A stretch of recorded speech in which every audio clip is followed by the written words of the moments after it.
This is the ABC7 Morning News.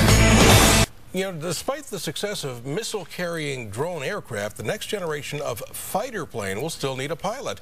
And that pilot will need to be able to quickly find and process information. A South Bay company is helping them do just that by putting on their helmet.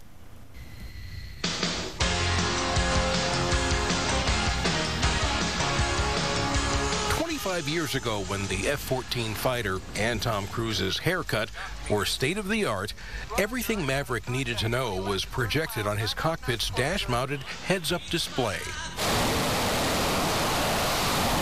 It was very useful, but you had to be looking straight ahead. Flash forward to today, when for the first time in decades, the Pentagon's newest fighter won't even have a heads-up display. Today's pilot has an information center within the cockpit, and what we do is we now make that information flow directly to the pilot's eyes, so he never has to look inside. San Jose-based Vision Systems International has made helmet-mounted information centers for 15 years. The one I'm wearing is for the Navy's current F-18 Hornet fighter. Looking through it, you can turn your head in any direction with key information like altitude, airspeed, and radar tracking projected right on the visor. But this helmet for the F-35 fighter is a quantum leap ahead. He can pull up his radar image, he can pull up his electro-optical distributed aperture system information. He can actually freeze that in different points in space. Translated into English, do you remember the computer in the movie Minority Report? Cops could grab images with their hands, pull them in, move them around, freeze them on one side, then come back to them.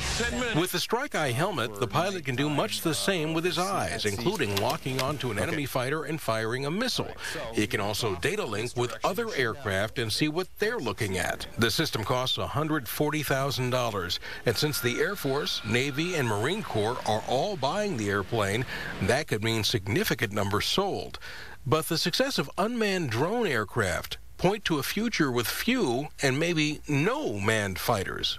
Everybody says F-35 is going to be the last, manned fighter aircraft in the, for the foreseeable future, and we have applications for our helmets for even drone use, because those guys are. So a helmet for drone operators would work in much the same manner, allowing the operator to scan the skies for hundreds of miles around. But since the drones are remote controlled, the operator and that helmet won't even have to be on the same continent.